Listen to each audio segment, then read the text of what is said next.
Okay, let's start the show. I normally do a long 5-minute let-in for everyone to join, but I know there are worries about the audio. There is no audio. We cannot hear what you are saying. This, of course, is not something that would be uncommon, unjust, unfair to say that was going to happen on one of my streams because, well, we know that that is something that happens on a regular basis. And so, yes, hopefully you have now got audio. Yeah, no glasses. I'm trying contact lenses. I had some made up for me a couple of days ago. So we're trying contact lenses so there's no glaring from the lights that perpetually kind of reflect and stuff. So how is the audio, everyone? Is everyone okay? It's hard to hear underwater, says Juxtaposed Stars. Dear God, I hope there isn't any audio under there. The glasses are so iconic, though. Don't worry, I have them here. And the amount of times whilst wearing the contacts, I'm going, where are my glasses? Oh, here are my glasses. Then I put them on, I'm like, what? Take the glasses off, take them off. Anyway, I think the contacts will be there. Dual monocles. I don't have the eye bridge. I think. I don't have the eye bridge. So some questions coming in from a technical perspective. How awkward are contact lenses for the first time? It does depend. I don't have too much of a problem sticking my finger into my eye. I do still have to open my eyes manually, but yeah, I don't have too much of a problem putting things in my eyes. People who do, however, it can become a little bit problematic. Yeah, the glasses make you look refined and in charge. They do, I suppose, sometimes. But anyway, we'll see. Look, even if I just keep the contacts for LARPing purposes, airsoft, any of the other sports and hobbies and things that I do, it might just be for that. So we'll see. We will see. Now, today is an incredibly monumental day, I should say, for the How to Be a Great GM channel, and ultimately, I hope, for all of you as well, since you have all been supporting the show for the longest time. And so yeah, I'm very excited about that. Now we're not going to do that just yet. Now you may have noticed that there is this now. This is I call it a boss bar, and all of the Twitch streamers and all the cool kids are doing it. So I thought, well, let me try now that. There was so many suggestions coming in through last week. I'm just busy looking at Discord where all those suggestions were. It was like, oh, you should do this, and you should run that bot, and you should run this bot. And this morning I was kind of clicking through going, oh, let's try this one, let's try that one. Anyway, this was the one that I found, and I thought it was quite fun. So every time someone follows or subscribes or donates on Twitch, I think... I don't really know how it works. See, there we go. The health goes down, and the person who knocks it down the most then becomes the new boss, and then we fight off the boss. So I don't know if it's too many hit points or whatever the case might be. So anyway, right. So let's go into the show proper now that we have established that there is actually audio. It's just that it was I forgot to turn the music on, and yeah, the Web Goblin evolved form. Oh, that's quite funny. Actually, that's quite a good idea. Anyway, all right. So to get us up to speed, what are we doing today? Well, there we go. There is the top. It looks a bit green to me. I'm not sure. Anyway, how does it look to everybody else? Does it look a little bit green? That slide logo, it looks a bit green to me. Anyway, so yes, that is what we're going to be doing. We've got some YouTube videos to watch, or at least for me to review, and that is an opportunity for you guys to score some experience points so you can officially level up in the stream. So there we go. That's definitely something to look forward to. I've got 1, 2, 3, 4, 5, 6 videos for us to look at today, which I think is they're going to be quite fun. They're a lot of fun. Well, I mean, that's kind of why I watch it, right? Creative writing development. The creative writing development today is a very special one. We're going to be doing something that, well, let's just say that there is going to be someone, and we'll see who, we'll wait for them to get into the chat. So if you know who you are, don't say anything, because otherwise you're going to reveal who you are. Someone has decided very generously to donate today's giveaway to the stream. Now, all that you have to do in order to win this particular giveaway, and I will tell you what it is when we start the creative writing development, all that you need to do is to submit the best creative writing development response. So no pressure whatsoever. Anyway, that has been donated. Like I said, the giveaway has been donated, and it's wonderful. It's a wonderful giveaway. Has been donated by a friend of the channel, and if you are in our Discord server, you will already know who that person is. Anyway, so that's that. Review of my RPG sessions. That is not happening at the moment. However, it is being replaced by... oh, if only I could tell you. I can't. I really can't. I will, however, be playing in a teaser that contains exactly what we're going to be doing in the future. Yes, the announcement that is going to be happening. So yes, I think that is something that's definitely worth looking at. It will answer some questions that people have been throwing out for the last couple of days, last couple of days, weeks actually, since this whole process had started. So there is that to operate. I must admit, I do feel naked without my glasses on. I really do. It's kind of like I don't know what to do with my eyes. So who knows? Can I get a gallon of ghoul flesh grey? He said to the paint department person. Why am I looking a little bit grey on the stream? Is that a thing? Do I look grey? Do I look grey? Okay. So, questions. You've all been waiting very, very patiently. You really, really, really have been waiting patiently. So, yes, I will now be accepting. I will now be accepting your questions. So from now until, I'm going to say, the half hour, we're going to do questions about your RPG games, your sessions coming up. I see some people saying, oh, they play on the weekends, and so they love the show on Fridays. Well, that is one of the reasons why we chose to do that. Now, please preface your question with the word question in caps lock. I need it in caps lock. There was a suggestion last week, because I do miss the questions. They come through so quickly.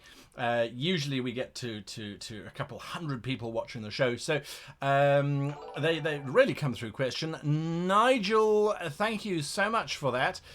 Proving that well, firstly, I mean, that's amazing. Thank you. Absolutely thank you. You killed the beast straight away. That was it. Nigel is our new boss. That didn't even happen. Boom. Done and dusted. So there we go. Nigel is our new boss to try and beat. I do thank you for that. Now, yes, preface your question with the word question. Then also, if I miss your question, ask it again. You will notice that I've put the chat here. If you can't see it, I couldn't see it. So if I haven't... did you see? Just look at you. See how fast I go. I can't even do an appropriate sound effect. So there we go. Okay. That's point number one. Point number two. There was a suggestion made by a certain individual whom I don't think I have seen in the stream just yet. Game Master's Vault, if you're around. There we go. Sweet Sapphic Cloys. I don't know how. I thank you for that. I do appreciate that. Yes, there was a suggestion that we put the questions onto Discord. We do have a Discord server. 20 experience points to anyone who wants to link the Discord server into the chat for those that might want it. There he is. There he is.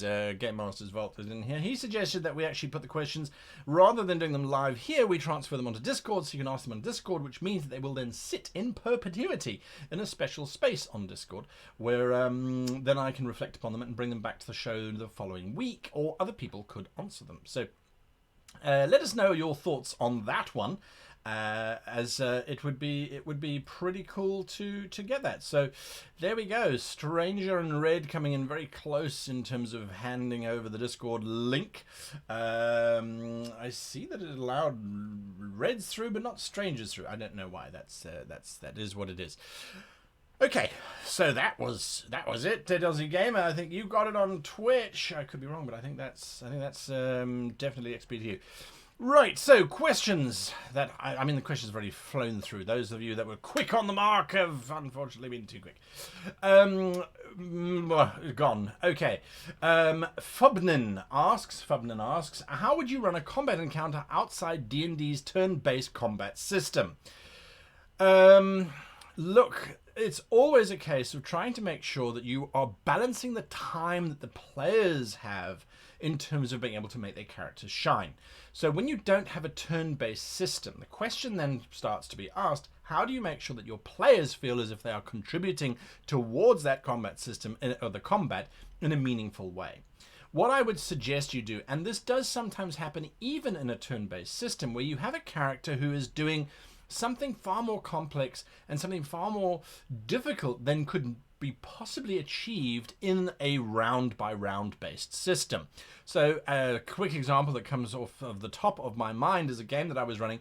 We had 4 heroes. It was a D20 modern game, so that's still using the Dungeons & Dragons system, basically. It's a D20 system. We had 4 characters who were heavily armed in a warehouse, and one of the characters was trying to crack the code on a safe. Now, this particular code that they needed to crack, they had to plug in all kinds of things, and there was no way that they were going to do it in under 10 rounds. It literally was going to take them more than a minute to crack the safe. That's what had been established through the narrative beforehand, and they had a whole bunch of steps to go through. That means I needed to have 10 rounds of combat in order for my characters to either feel as if they're engaged whilst the thief lockpicker is busy doing their business, or I needed to end combat quickly so that the thief could... Anyway, the message is what I did was I vaguely used turns, but I would move through each of the players saying, you continue to hack the device, you've now inserted your jack into it, you're starting to log into the system. Right, make your attack, make your attack. So I ignored the temporal restriction of rounds anyway, and just used it that way. So that's how I would do it. It's just about making the players feel as if they're involved. Because if you stick on one player who just hits everything and they describe stuff because they're very vocal and they're very mentally agile, they're glib in terms of responses, and they're very sharp and very, very quick, that could be a problem. That could really be a problem. So, White Tiger 225 says, follow up to my last question from last week, what would you require of someone to play a race that is mechanically more powerful than others? Well, I would want to make sure that that player is without a doubt a mature player, someone who definitely knows how to role play so that they will monitor themselves. I would also require that that player has that character have a higher purpose, some kind of reason. If you look at something like, say, The Lord of the Rings, where Gandalf is arguably a high-level character, much more so than Frodo and Sam, there you have a higher level, an overpowered kind of race, or, well, he was a different race altogether, but, you know, you have this overpowered kind of situation. So I would try and find a player who understands that dynamic, who understands that balance, and so that they won't then steal the entire narrative of the story. Look, Gandalf definitely stole at a certain bridge, but at the same time it was narratively appropriate and allowed him to level up and so that he could change his outfit. But yes, it is definitely about looking for somebody who understands that with great power comes basically the responsibility to make sure that your fellow superheroes, or your fellow players anyway, get to experience life as being cool rather than just being in the shadow of the superpowered character. Right, question. In Dungeons & Dragons 5th edition, a fellow DM and friend believes that if 2 targets are fighting each other and neither can see each other, but neither target has advantage or disadvantage, your opinion. If 2 targets are fighting each other and neither can see each other, in other words, it's in darkness or they're both blind, they would neither have advantage or disadvantage. Your opinion. Look, I would say that that's a fairly decent call to make. Legally, both would have disadvantage on their attacks. What that would result in, however, is quite potentially several rounds of everyone swinging blindly at each other. There was a game I actually recall playing once long ago where you took a newspaper, you rolled it up. Thank you, Adrian. We do appreciate that. You took a piece of rolled up newspaper, tied it up with masking tape. We call it masking tape. It's like a papered version of duct tape. And blindfold yourself. And then 5 of you would go into the garden. And then you would wander around with these things, listening for each other, and when you heard someone, you would swipe at them. Well, it was fun the first time, traumatic the second time when you actually get hit, and slowly you started to realize you actually can't determine where someone is based on listening to them. But the point is, it took a really long time. It was a really good delay of our lives, but yes, I would say neither has advantage or disadvantage, just to expedite the whole process. Okay, Igniferi asks, first time GM, inherited a table after Mines of Hendelveer, now running a homebrew. Yay, and wonderful and brilliant for being a first-time GM. Congratulations to you. One of my players got a magic weapon I'm afraid might be a little overpowered in my setting. How can I correct this? Do not take that magic weapon away from them. Use that magic weapon to guide them and to drive them forward. Now, what you can do is have that magic weapon. This is just stuff straight off the top of my head, so please bear that in mind. What you can do is have that weapon come alive or become sentient or become an NPC in its own right. So it evolves. However, you should replace it with something else for the player who's got this really cool weapon, because if they've got a really cool weapon and you're now taking it away from them, they're going to feel disenfranchised as if you just simply stole it away. If the weapon, of course, becomes sentient and it suddenly goes, and so the player then has to stop holding the sword by the hilt, but has to hold it by its blade, and the hilt then says, right, that's so much better. Thank you for rescuing me. I really do appreciate it, but you're not the kind of knight that I normally work with. I've got an option for you. I know of an ancient treasure that was long forgotten about. I used to be part of it until I got out of that mess. Treasure, me. Honestly, I deserve to be wielded by a superhero or someone who's got major powers.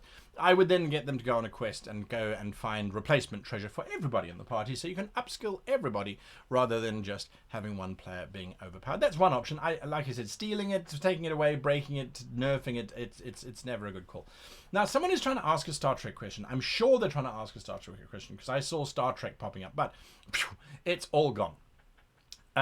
Serpent's Embrace 2 says, what do you think of using a purple worm and its tunnels for transportation over long distances?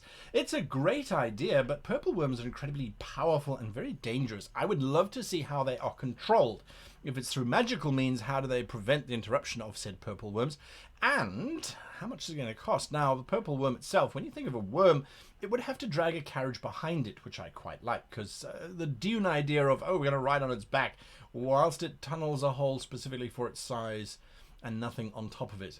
Yes. So, I mean, it's a great idea. I think it's a lovely idea. I would answer those questions. How far does it go? How fast does it go? How do they control where it goes? What do you use to motivate a purple worm? If it is magical, what protections do they have from someone destroying it? So there we go. Now, Dragon, you did not put the word question in front of your statement, because it's not really a question, it's a statement. Could you do a video on pirates/dragons?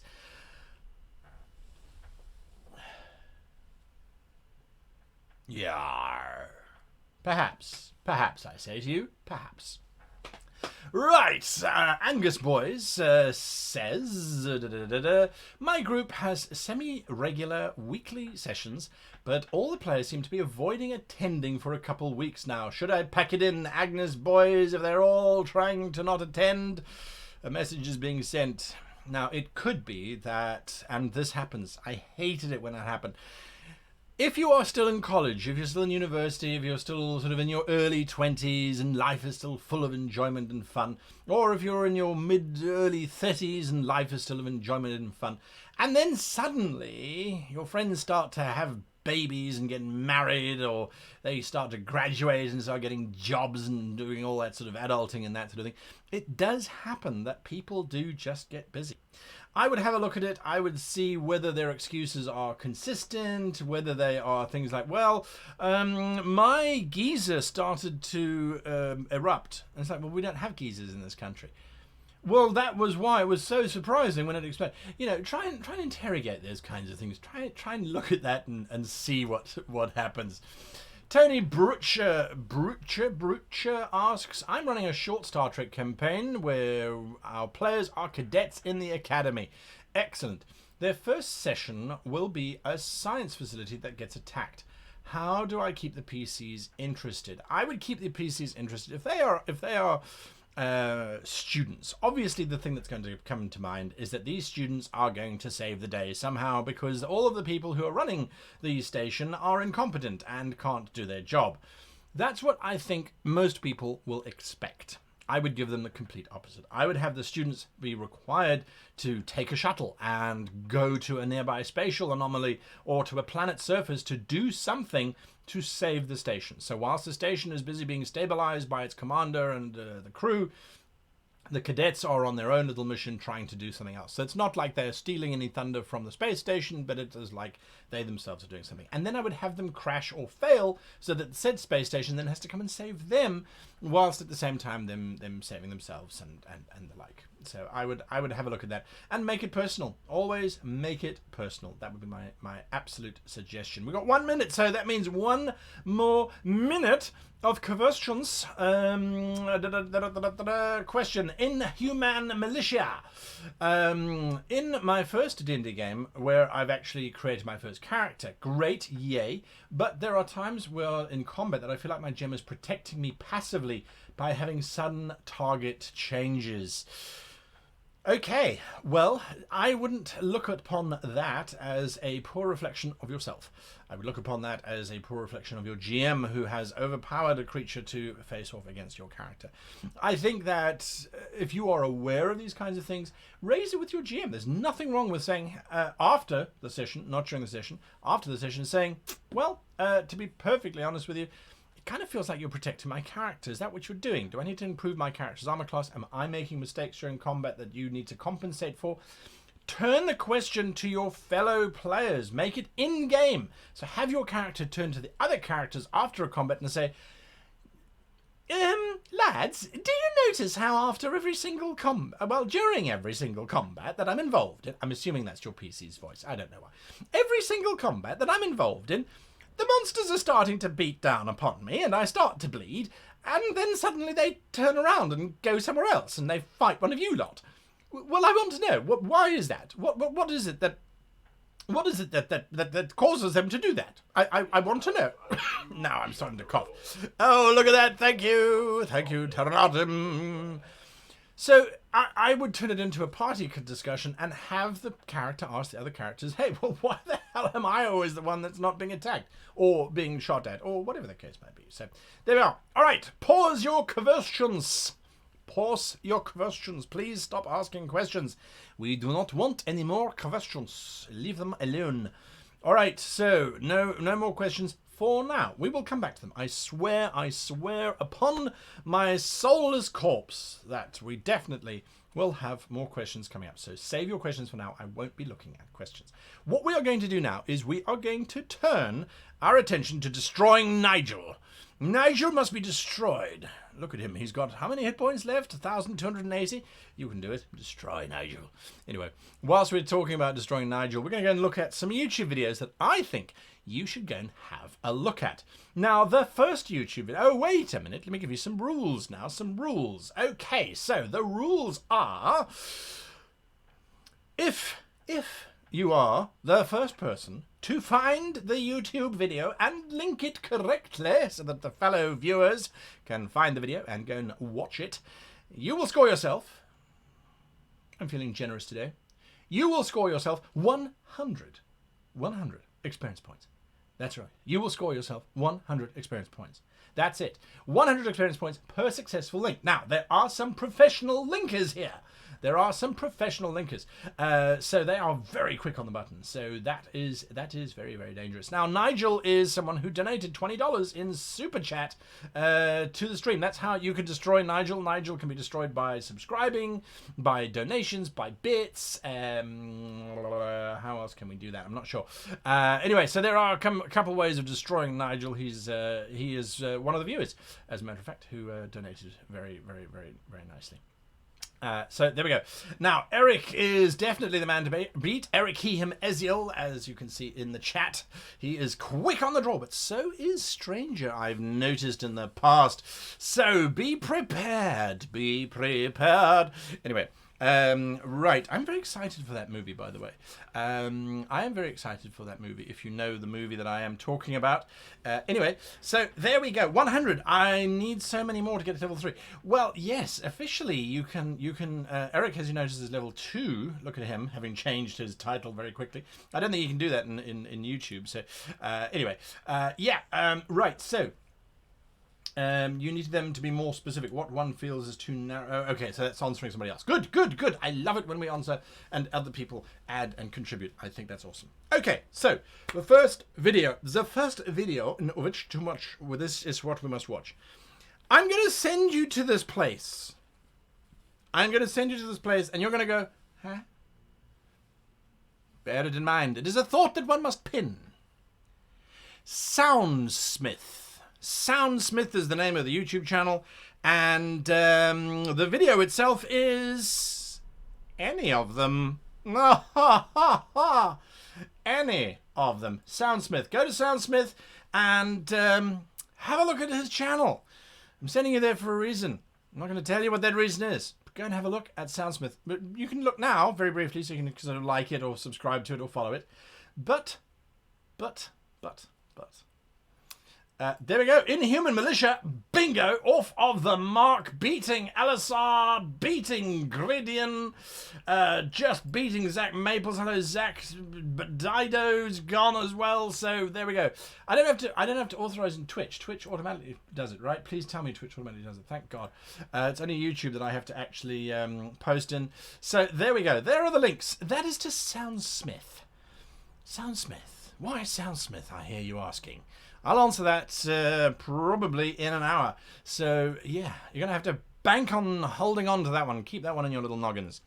So that is part of it. Look at that! Death to Nigel! No, we actually like Nigel. We really do. But, yes, death to Nigel. Right, like all villains. We like them. But they must die. Oh, look at that! Thank you for that. There we go! The cosmic...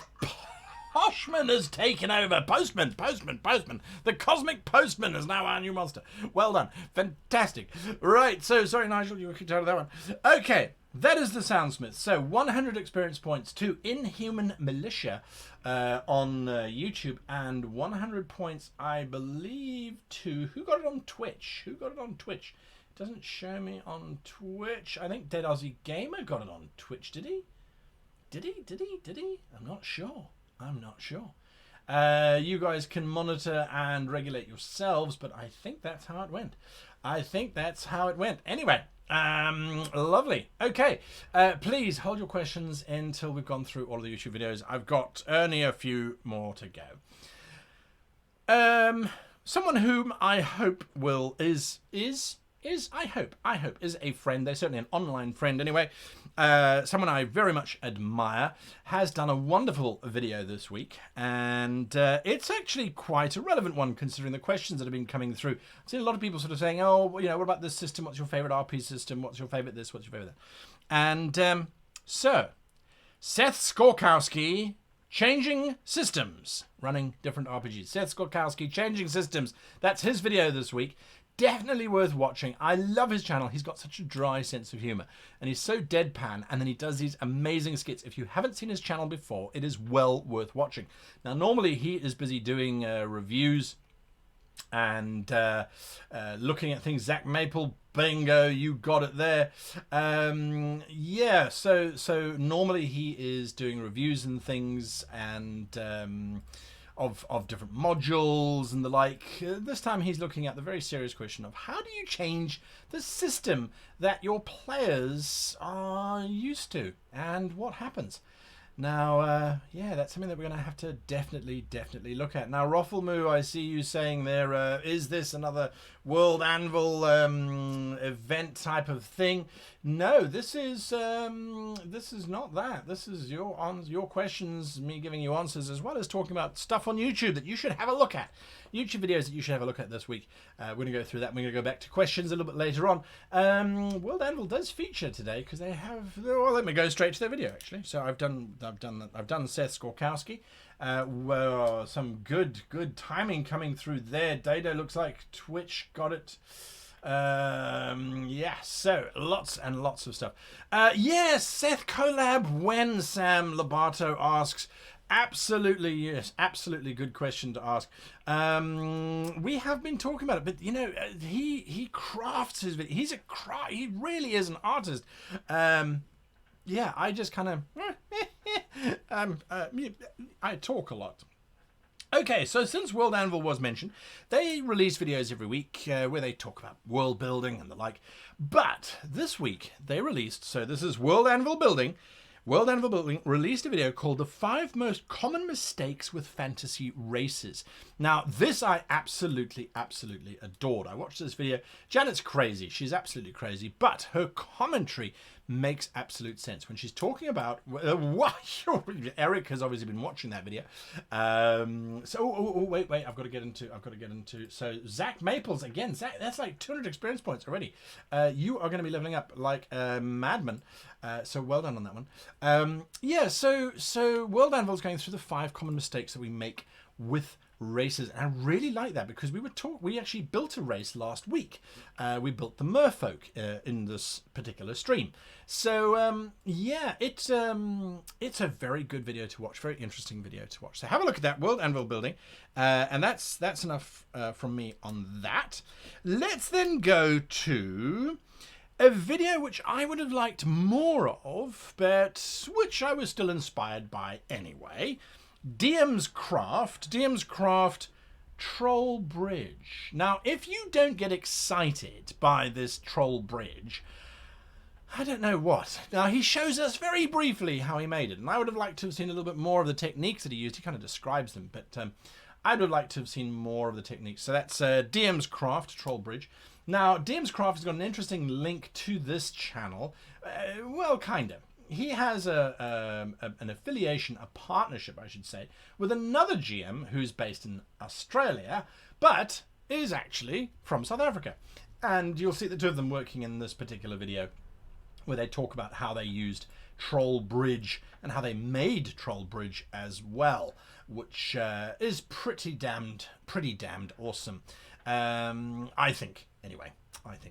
So yeah, it's a good video to have a look at. It's a nice bridge. It's inspiring, and what I liked about it was when I first saw it, I was like, "Ooh, that's exciting." For how does a troll live under a bridge in the first place?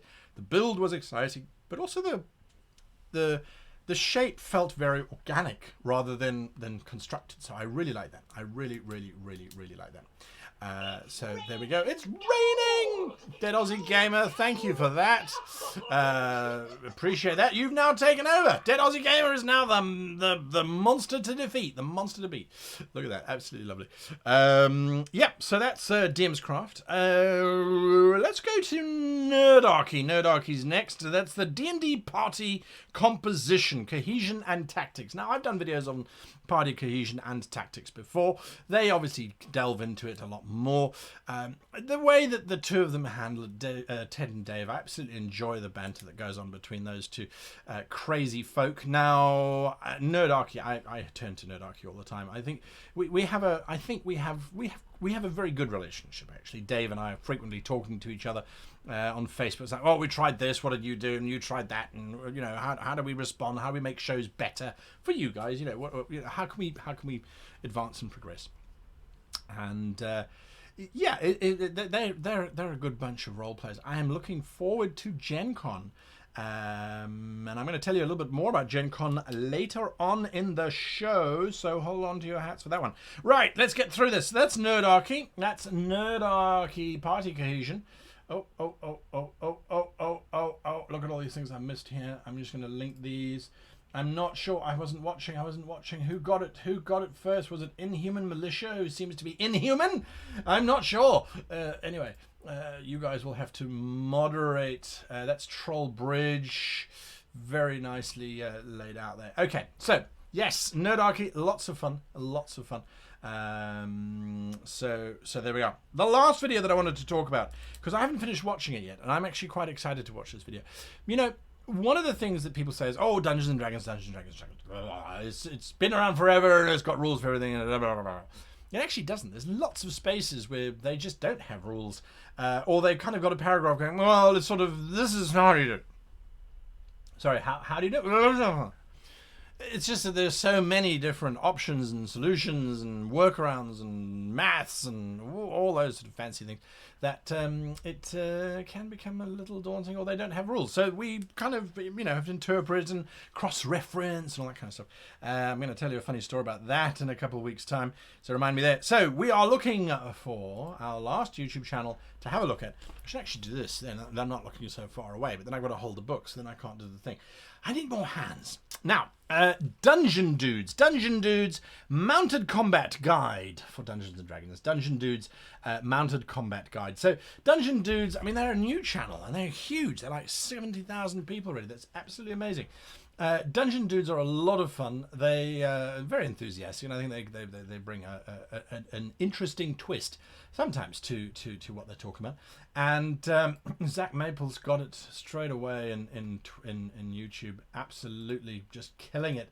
Inhuman Militia, you must have been replacing batteries or something. I'm really joking. So yes, Dungeon Dudes, have a look at that video, Mounted Combat. I'm going to go back to it. So they talk about all sorts of interesting things. The reason why I want to go back to it is this month on the Patreon. So Patreons this month for the How to Be a Great GM. The $15 patrons, I believe, they all get a module that I write. I write new adventure modules every month. And this month's module is dinosaurs. It's a dinosaur kind of adventure type of thing, because who doesn't like playing with dinosaurs? However, I've been having problems with mounted combat myself, because it's like, well, okay, if you are riding, let's say, Allosaurus, which is a medium-sized, literally it's medium, it's a medium-sized mount. It's a little theropod, kind of like a mini T-Rex. So smaller than an Allosaur, but bigger than, say, the raptors. Bigger than the raptors. You could have one person riding that, okay? Now, if that person is riding it and the Allosaurus makes its bite attack, it's not a simple maneuver for an Allosaur to make a bite attack. The rider is going to get moving around, so that's okay. Scale up a little bit, and now suddenly you're riding a stegosaur. Now, the stegosaur are those big dinosaurs with the big sails, the big fins down their backs and the four spikes at the end of their big tail. For a stegosaur to make its tail attack, the entire back of the beast sort of swings backwards and forwards. If you're riding that, however you are riding that, your attacks are going to get thrown off quite badly. But there's probably like 6 of you that could ride upon the stegosaur. Scale it up even more, and suddenly you're talking about, say, a Brachiosaur, or Alamosaurus, or Seismosaurus, or Argentinosaurus, which are these mega sauropods, these massive, massive, massive creatures that are 90 foot in length, of which maybe 20 foot is actual back of animal. Now, we know that people used to ride in howdahs on the backs of elephants into war. But it was generally the elephant that was doing all the damage, and the riders were basically just there holding on, or occasionally firing arrows from them. But that was about it. They weren't really sort of doing much more meaningful than that. But if a Brachiosaur rears up, imagine if you're riding an elephant and suddenly the elephant lifts up on its back feet and it kind of plops down. Well, that's pretty dangerous. Now, the head of an elephant can sort of swing around and the rest of the body doesn't move. But Diplodocus, we know, had a very long tail, somewhere in the region of 10 meters long, and it would crack the tail, and the tip would actually break the sound barrier because of that motion, and it would make this loud bang, which would scare away predators. In theory, at least that was one of the theories that they posited. Again, the whole beast kind of sways when it does it. So I was looking at mounted combat, going, okay, well, mounted combat definitely is not covered en masse for 20 or 30 people. So it's an interesting space, and either the chat has died. Hold on to your questions. Oh, I see. So yes. Once again, Restream has let me down. So, Restream seems to kind of forget to update the text, which is a bit painful. So, let me just do it here quickly. As you can see, Restream has even stopped in the chat behind me. And now all the text is gone. Okay. Well, There we go. So yes, I will get back to questions. I will get back to questions because I'm talking too much. I realize this now. But before we go there, so that is all the videos that I recommend that you have a look at on YouTube. If you have any videos or any channels that you think I should really have a look at, come over to our Discord server and share it there with me, because if you put it here, it's gone and I've forgotten. Last thing, before I go back to your questions, and I'm going to go back to your questions for half an hour, I promise. Last thing, I'm running a straw poll, a straw poll, where I am trying to figure out what it is that we as a community need from a map making perspective. And the reason why I'm asking that is because I've had a couple of people come to me and say, well, you know, what would I like? What would I endorse? So here is a straw poll, which I would love. Let me just copy the URL. I would love if you were to I don't even know if you can see that on the chat. Does it even come through? Yes, it does. Okay, so the straw poll I have posted up. Now, what is the straw poll? Well, this is the straw poll. Here it is. And the question is, what do you want more? Do you want a city map maker or a world map maker? Now, we've got a lot of both. Well, okay, maybe not a lot of both. We've got lots of world making programs out there, and if you hang around until the half hour, that's the next half hour I should say, we're going to be giving away one of those map making pieces of software courtesy of one of our followers. One of our fans has donated a prize for today's show, so we will be giving that away later on. It's a world map maker. It's a wonderful world map maker. I've used it myself. So if you haven't already done the straw poll, go and just click and vote. Tell us what you prefer. City map maker, both world map maker. What would you like? What would you like? Because I've been looking at it going, well, I'd like this, I'd like that. I ultimately would like something where I say, I want a map from my imagination. Oh, just done. Just make it. Just do it. Yeah. Not yet. Not yet. We are getting there. So if you want to go and have a look at that straw poll, I would be grateful. Okay, let's see. Is Restream back and working? Yes. Great. Kitchen, welcome to the stream and to the channel. If you've been enjoying it, it's great to have you here. Okay, I see King Bob 121 is like, done. We need questions. We need questions. So there we go. White Tiger 225 says, I don't have more money to give, but do you take plasma donations of unrefined adoration? That's very kind of you, and absolutely that is really what fuels the channel, to be perfectly honest with you. Okay, King Bob 121 says, question. Hello. I'm trying to run a multi-dimension campaign where every setting is a chance that will change dimensions, and each dimension will slightly shape the other dimensions. Any advice? Yes, watch this channel on Monday nights at 6 p.m. Pacific time, because I'm running a live game called Broken World Chronicles, which is about a fantasy world that was shattered into multiple dimensions, and each session, or whenever the player's characters want to, as a matter of fact, they can shift into a different dimension, and those dimensions are often completely random. So that's how I handle it, and I do a little bit of a breakdown before each of the shows. You can find them on a YouTube channel, GM live sessions. Otherwise, you can find the latest ones on Twitch. We're about episode 10 now, I think, even though I screwed up the thumbnail this week. Surprise. Stranger question: if you send your PCs to a different plane, how long do you generally keep them there if there's a main goal? Well, look, I mean, there's a whole bunch of reasons. I'm gonna have a sip of coffee here.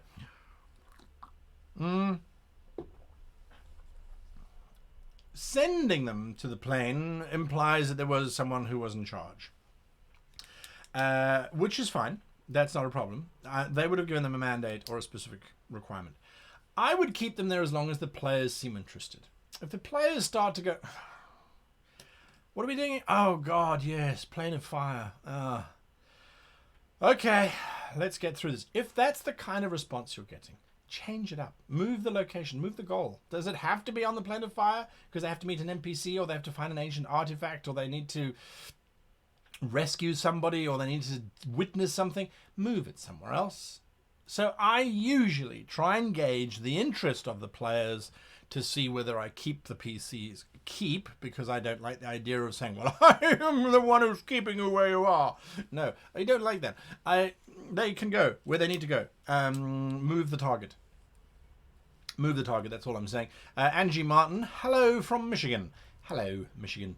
Yes. Okay. Oh, Roach 1982. Thank you for that. Do appreciate it. We will bring down this dead Aussie gamer one way or another. Death to dead Aussie gamer. At least certainly his monster avatar there. Next question. Delandrum 1188 says, I'm running an exploration-based campaign and the PCs are trying to earn coin by buying and moving goods. How would I adjust the prices for them to be able to make a profit in Dungeons & Dragons 5th edition? So there are a couple of ways of handling PCs once they start to become merchants and they start to go, well, if I buy a ton of this, how much is that? As a matter of fact, I was writing a rule system for something that I'm going to be announcing in about half an hour. I was busy writing a rule system where I was like, okay, this is how much ale costs per gallon. It is in the player's handbook. John Smith, look at that. Slowly but surely we shall defeat this Aussie gamer. A gallon of ale, 1 gallon of ale is 2 silver pieces in the PHP. So I said, okay, well, how many gallons are there in a barrel? Because you wouldn't buy gallons of ale, you'd buy barrels of ale. And this is something that I did not know. Crude oil is a barrel of crude oil. That's a different amount, a different number of gallons, the amount of gallons in an alcohol barrel. Because that makes sense. So in an alcohol barrel, there are, and now my brain has gone blank, 64, 32 gallons. There are 32 gallons in a barrel of ale. What does this have to do with your question? Not much, just to say that it does crop up from time to time. So I, generally speaking, defer to a very simple system so that the players don't just become merchants, because they can suddenly become very greedy. Because when you start scaling up stuff, let's say they start dealing in fabrics, and you get them to buy a bolt of cloth, because that's what cloth is referred to as a bolt. It's the tube that the cloth is on. A bolt of cloth, and you say, right, a bolt of elvish silk costs you 10 gold to buy.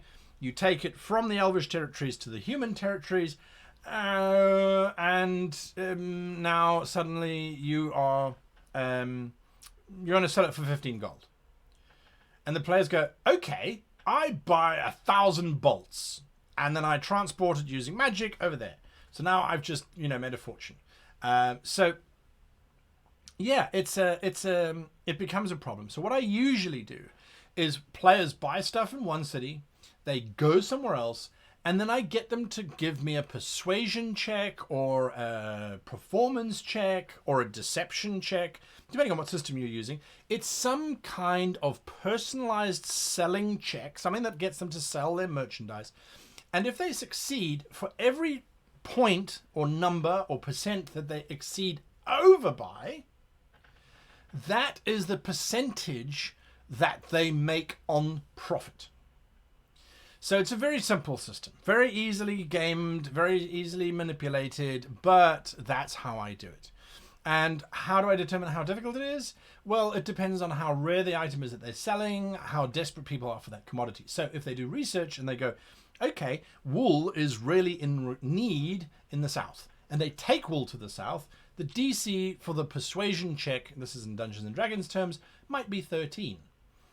They roll 20, that's a 7% increase. So that's what they make. And that generally cuts out the transportation costs, so we don't have to go through the minutiae of, all right, so you're hiring a wagon for 21 days. The wagon driver needs this much food. The horse needs...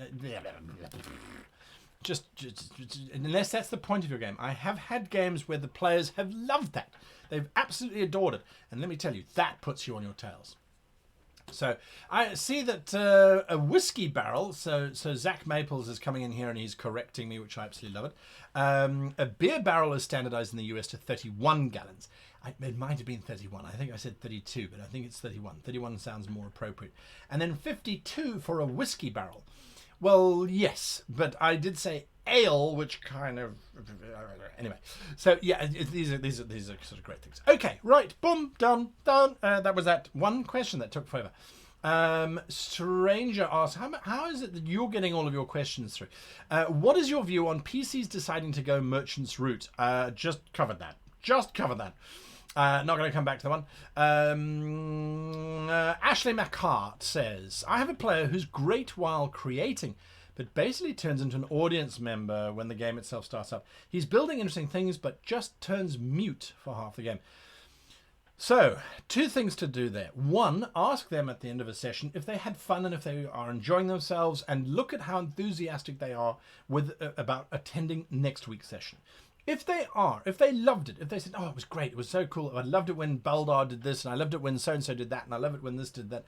If they are saying that kind of thing to you, it means that they are someone who is there and they enjoy listening to the story. They don't like being the center of attention. They don't like making decisions.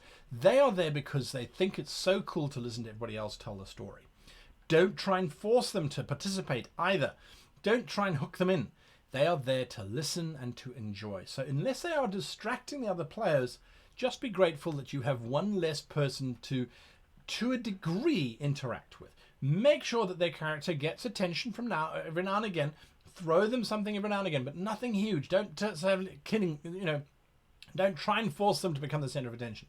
On the other hand, they could also be really quiet because they don't believe that they are qualified enough to make a statement. They don't believe that maybe their English is good enough. They don't believe that they can compete with the other players.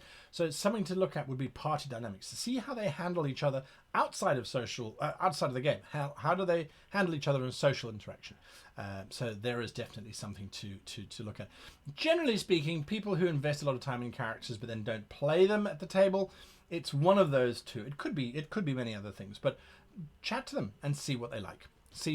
Honorable 596 or 596 or 596.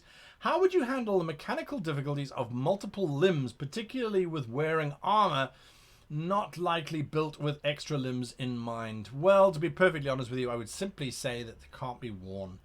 When you've got lots of limbs, if you have 6 or if you've got 4 arms, you have a double chest. So if you try and put on a breastplate that was made for a single individual, your trunk, your center torso, is too long. It wouldn't fit. It would sit underneath your upper chest. And sort of have this weird shape. It really wouldn't fit. It definitely wouldn't fit. So just try and think of what it's like to put on some clothing that's 3 sizes too small for you. In other words, anything that I try and wear in Japan. You just don't fit. You can't get your arms in. And even if they do, you then can't move anything because everything's stuck, and you try and lift something, there's ripping and there's tearing and screaming and nudity, and it's just a fun time in Tokyo. So that's the route I would take, straight up. Yes. Next is Joe Quarters. Hey, I'm a newish GM. That's great. Good to be a GM, and I'm making a war. And I'm making war is bad theme. Okay, good, fine, lovely. It's always bad unless you're looking for specific reasons. When it comes to my campaign, and I was wondering if you have any suggestions, especially to start it off. Well, if war is bad, I would start it off by showing the players' characters why it's bad. Good old-fashioned raping, pillaging, mass murder of children, genocide. Choose one of the atrocious things that emphasizes your theme, and then bring that to the players in the very first session. Let them see that, so that they kind of get to terms that this is not a fun thing. This is not a happy space. Drive that theme home in the first adventure. Let that first adventure be a lot of fun, and take it from there. So there we go. That's what I would do. But drive home. Sam Labarta says, could you be a player in one of Seth Skorkowski's skits in his videos for a collab if you did one? Sam, you're reading our minds. Seth and I are trying to work it out. And Seth's got so many great characters. It's like, well, he already kind of covers all of the different types of players that there are, except for the obnoxious, cocky one, which I suppose I could quite easily be. Anyway, we are thinking, we are discussing, we are talking. We have been for quite some time, ever since he wrote the foreword to the book that I wrote the other day. If you don't know about the book, I'm going to take a moment here. I mean, after all, if you don't, it's what are you doing? So this is the book that I wrote. This is for new people who are new to the channel. I wrote this book, The Complete Guide to Creating Epic Campaigns, and Seth Skorkowski wrote the opening for it, because I wrote to him and I said, hey, listen, would you know, because we've been chatting, and you can get that book on our website. It's available almost everywhere, and lots of people have found it really useful. Anyway, so there we go. Right, Edward Fleming. Diversity is the spice of my fantasy campaign. Excellent. Should I have complete write-ups for all races and professionals available, or do them as the players request them? Edward, my approach is always on demand rather than prepare, because if you prepare, you might spend the next 20 years preparing. Rather, give them hints. Don't say, oh, well, you'll have to wait until next week. I've got to go and write it quickly. Give them hints. Come back to it later on and just say, well, you know what? We're going to talk about that next week. Or, I mean, no, that's a bad thing. Sorry, I'm not thinking correctly. I got distracted by a bubble in the background.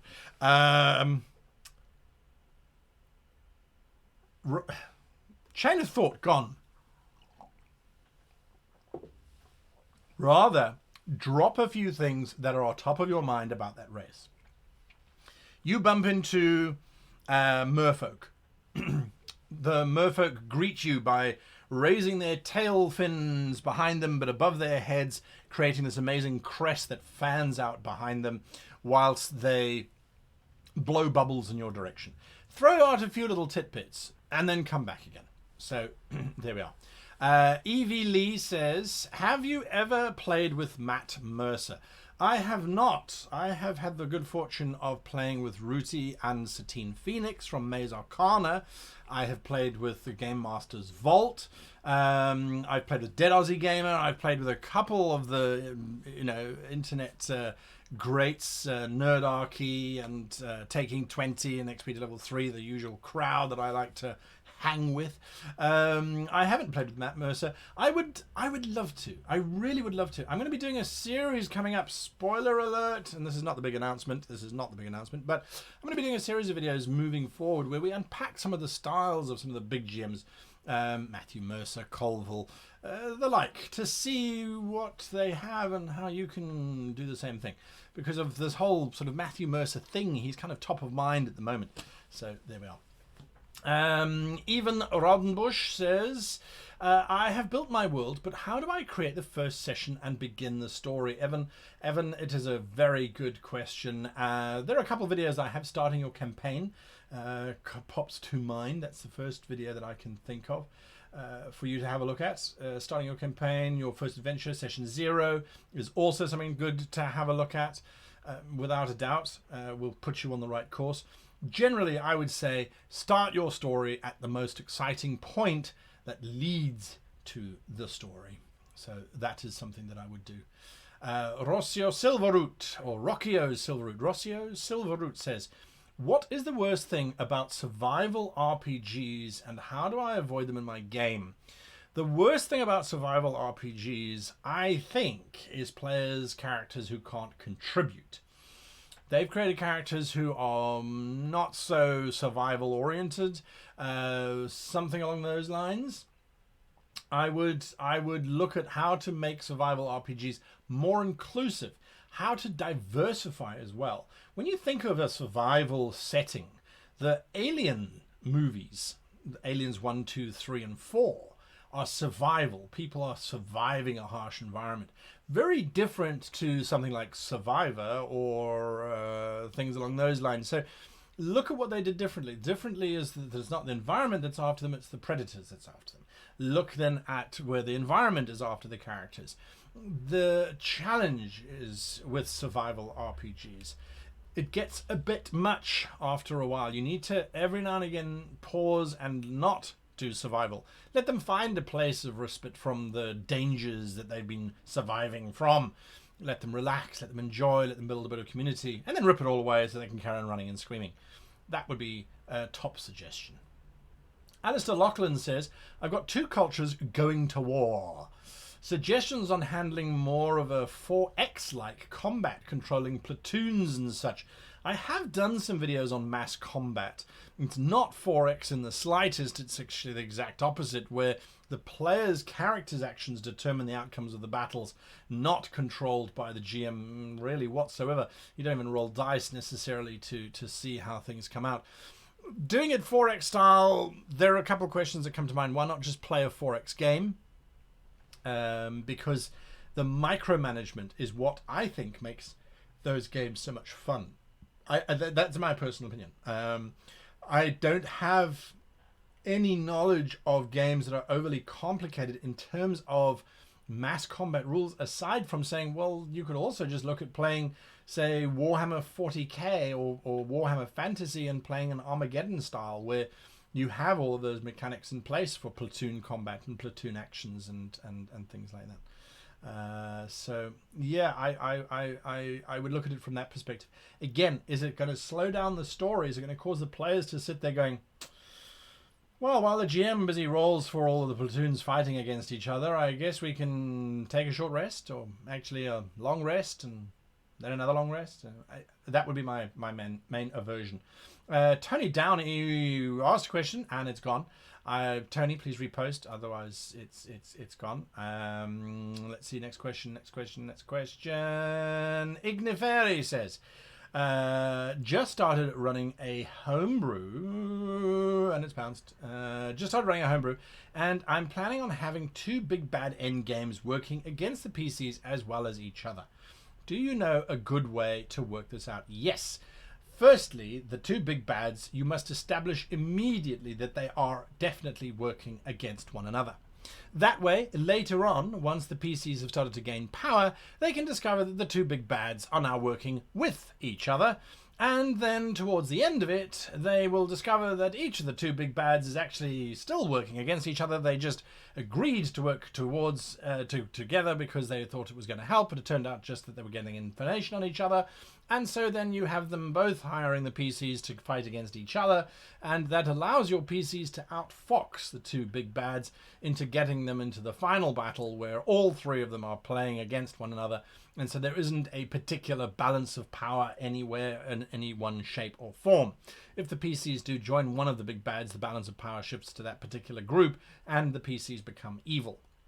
Because by virtue of the fact the big bad end game monster is evil. So that's something that I would certainly have a look at in terms of that. Play the parent game. Quite literally play the parent game. How are we doing for time? We've got another 4 minutes for questions. Winter Albicon. Winter Albicon. I have played with these players as a player and soon to be as a DM. Yay, before.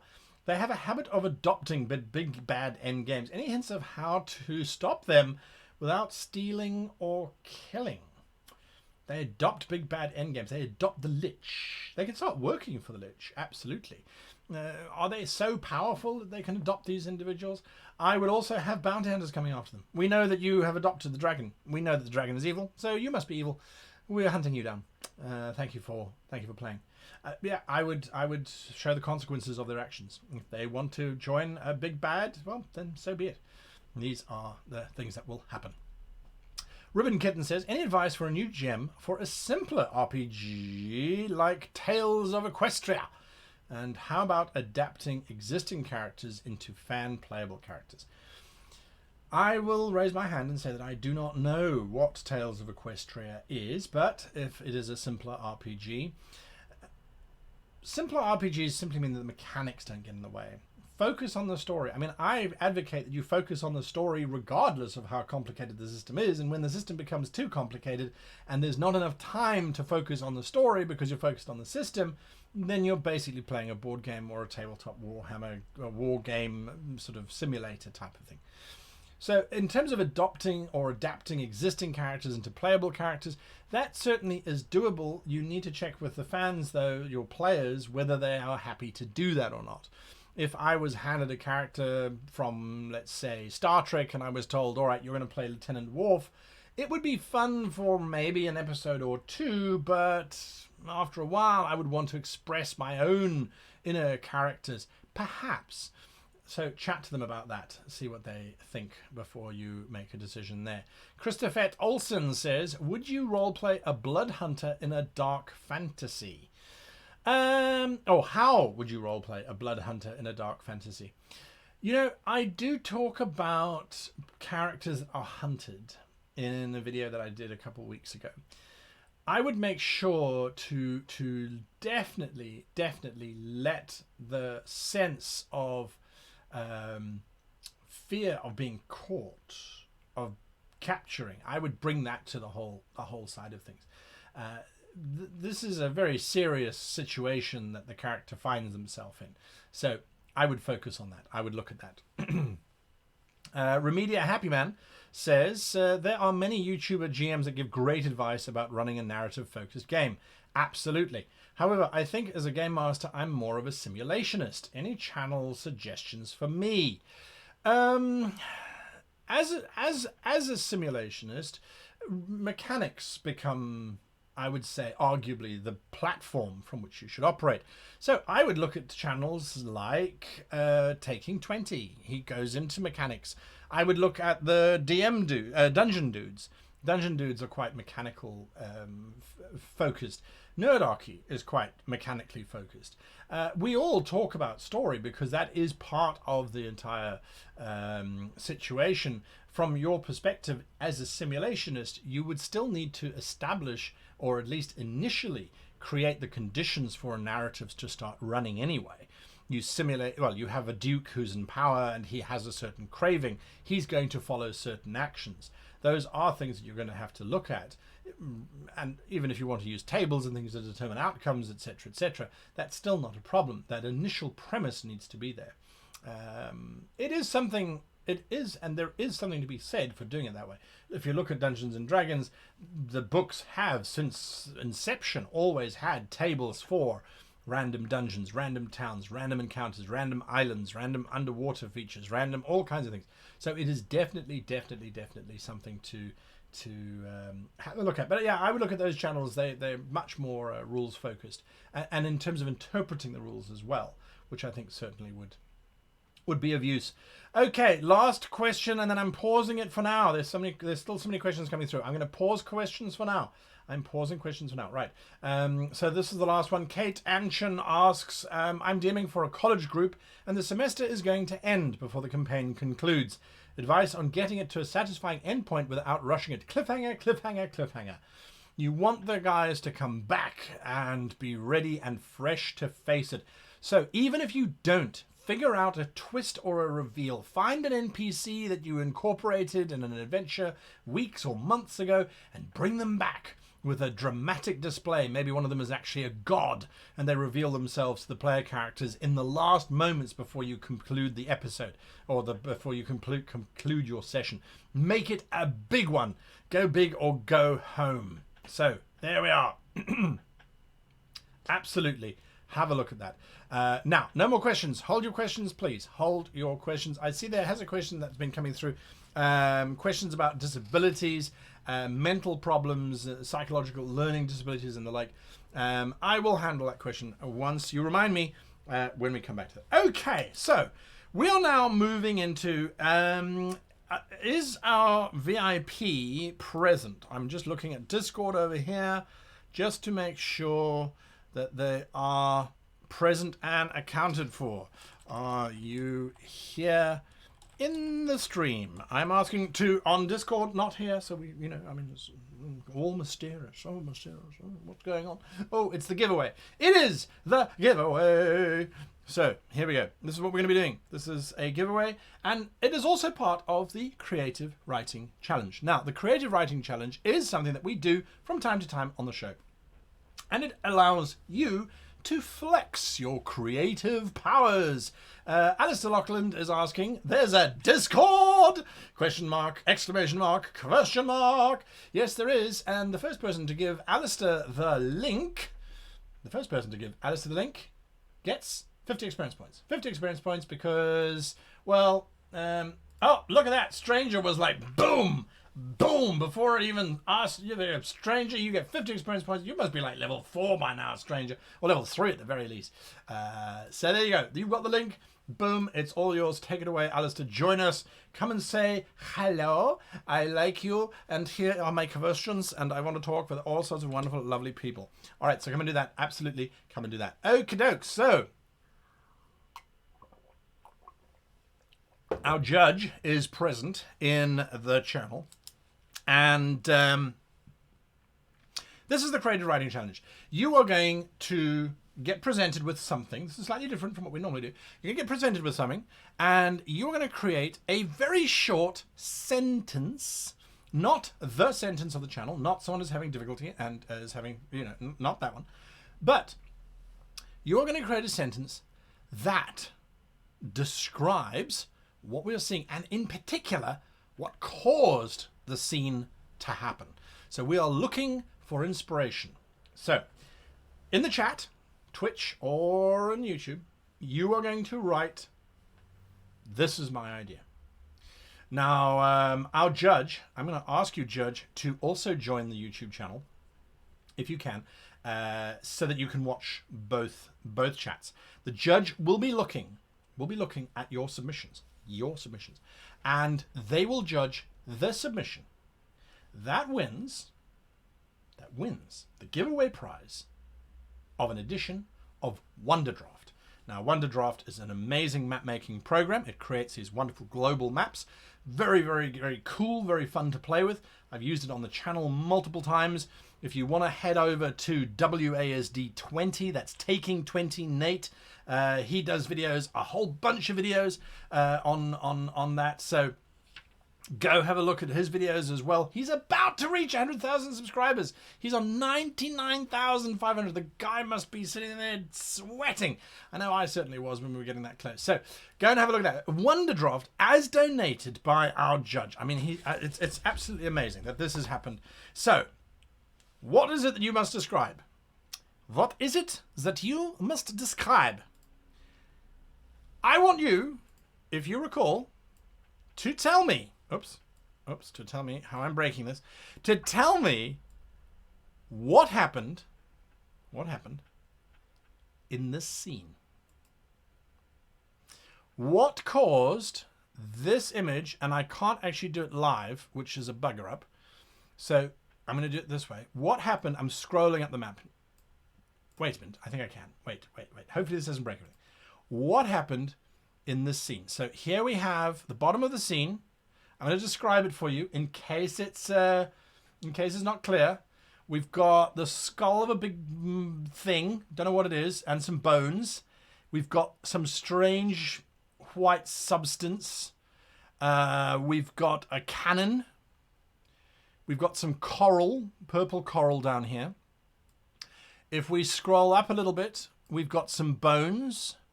We've got looks like a crypt or a coffin. We have a pile of gold. We have a cannonball. More coral growing over the ship, which has clearly been split in half. It's a 10, 20, 30, call it 40, 50, 60, 70 foot ship. We've got some more bones. So the 70-footer got sunk by something. A broken barrel, a broken crate, and an anchor with a grappling hook. This is what we're seeing in this scene. I want you to write a sentence.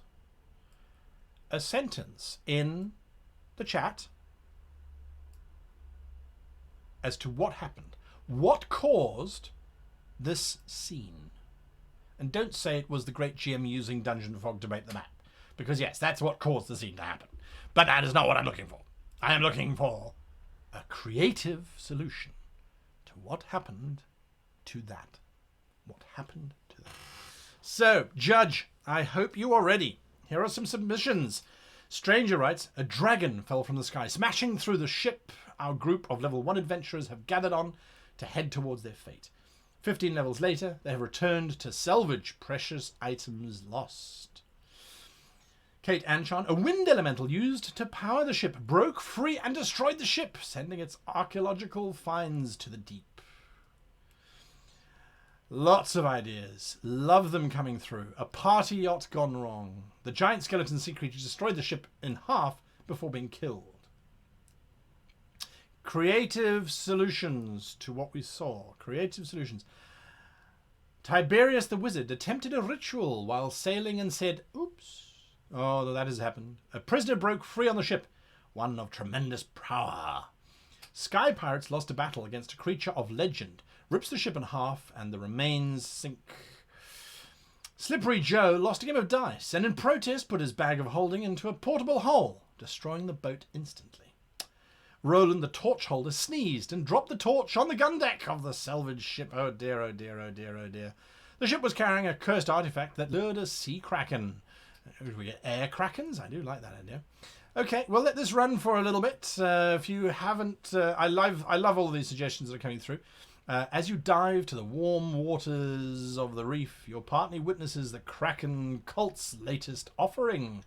Ah, that's starting to get a bit more interesting. A voyage led by the Dark Eternal Order on return from the Dark Continent was sank along with their cargo, the pieces to summon the sea god Juggernaut. I like it. I like it. I like it. So there's some very good ideas coming through.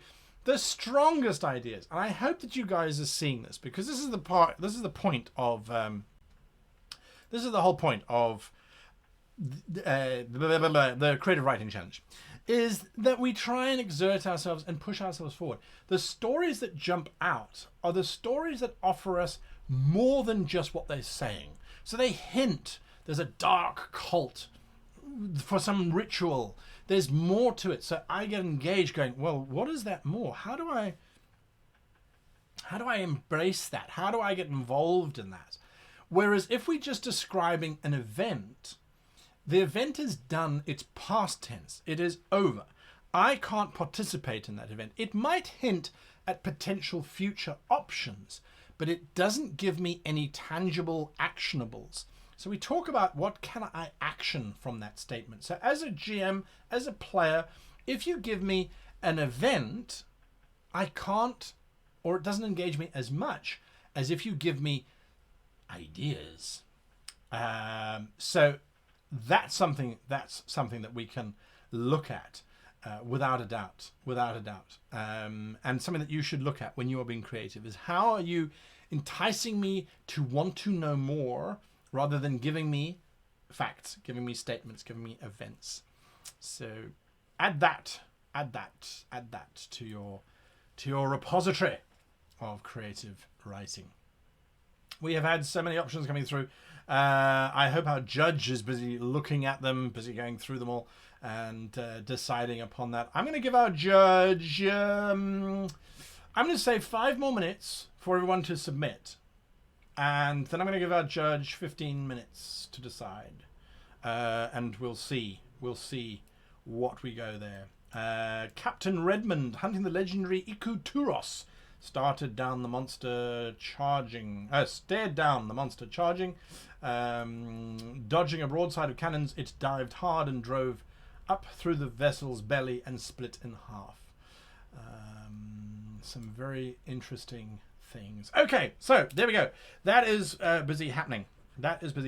Whilst that is happening, and we're gonna give everyone opportunities to engage and write and be creative, which is lovely. I want to direct your attention, if you are so kind. I want to direct your attention to our website. Now, why am I doing this? It's because of Gen Con 2019. Gen Con 2019 happening in Indianapolis in the US of A on the 1st to the 4th of August this year. I'm going to be there. The Webgoblin is going to be there. Dead Aussie Gamer is going to be there. World Anvil is going to be there. Taking 20 is going to be there. Nerdog is going to be there. Everybody is going to be there. And I would love to connect with you. I would love to meet fans of the channel. However we do it, there's not a lot of time left. I want to direct you to our website because the website has all the details on it that you might like. So where do you find those details? You go to our website, www.greatgamemaster.com. And you can also catch all of our videos. So all of our videos come through here as well with the release dates and things. And then there is this events section. You can also see what else we're doing on the channel when things come out and the like. So there's an events section where you can find out more. And yeah, so you can find out more. And the important thing to bear in mind is that I will be running 2 seminars, one on my own, which is Telling Good Stories, Insert a Giant Banana. It's a creative writing, storytelling thing of joy and fun where we insert giant bananas. And then the second one is co-hosting with World Anvil, which is world building and where to start. Now, Dead Aussie Gamer, I know, is going to be hosting some stuff. He's going to be running some games as well.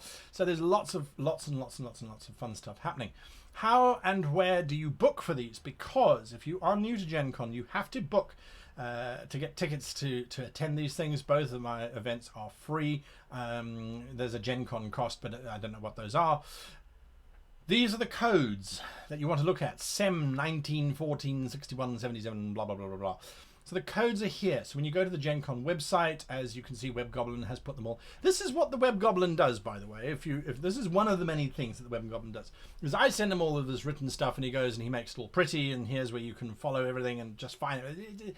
He does a great job. He really does a great job, I think. Very pretty kind of stuff. So there we go. That's where you can find out information about Gen Con.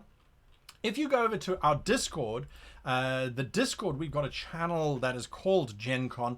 We're taking suggestions and things on what we should be doing during Gen Con. So in the evenings and stuff. So if there's a lot of fans, if there's a lot of people together, we can look at saying, okay, well, we should host a role-playing session or a get-together.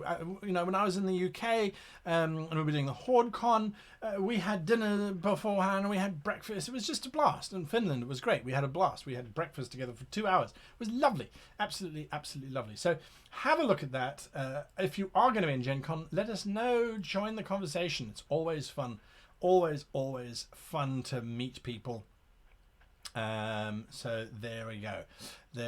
So yeah, have a look at the prices. Gen Con changes prices depending if it's a seminar. Sometimes it's less. If it's a workshop, sometimes it's more. Anyway, all right. So Gen Con. I'm just going through my list of everything that I had to talk about. Okay. Submissions are now closed for this competition, for this creative writing process. I hope it's helped you. I hope you can see what I mean by promising something in a sentence rather than just offering and giving. So there we are. Right. The deadline has been closed. Judge. Our judge is none other than Wolfie Hologram. Wolfie Hologram for those of you on Twitch. Shadow for those of you on Discord. Wolfie is our judge. Wolfie is our generous donator of that the copy of Wonder Draft for you. More will be happening in the Discord channel later on with that as well. So have a look at that. But Wolfie Hologram has been watching, has been judging, and hopefully will be deciding. Wolfie, you have a deadline. If you please, just let me know in the Discord chat as to whom you have decided. Winter Albochen, good luck to everybody. I agree. No matter who wins, I walk away with some cool ideas. White Tiger 225, I believe so. Now, the announcement. The grand announcement that I have been waiting for months and months to be able to talk about. Sorry, I'm very enthusiastic and very passionate about this announcement because it's something that I think is amazing for myself. Okay, I'm gonna be one of those proud. I'm so amazing. It's wonderful. No, it is a great achievement, and it is simply because of you guys. Without your following, without your support, without your questions, without those wonderful comments of like, oh, you've helped me become a better, this would not have happened.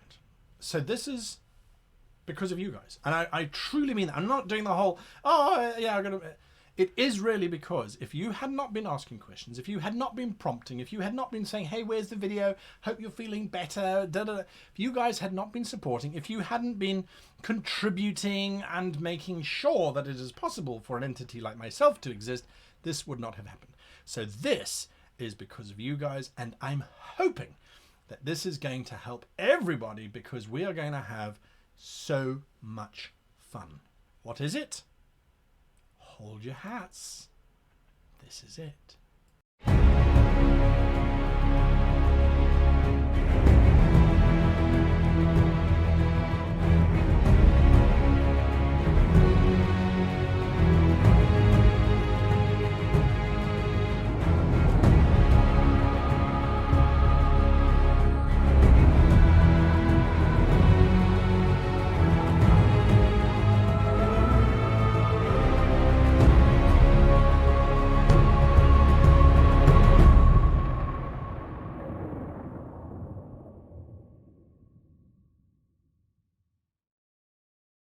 That was it.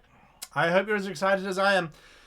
Dungeons & Dragons has asked me to run on their official Twitch stream Ghosts of Saltmarsh. If you're not a Dungeons & Dragons fan, you're going, yeah, and? If you are a Dungeons & Dragons fan, then you know that Ghosts of Saltmarsh is their latest adventure book that comes out on the 21st of May this year.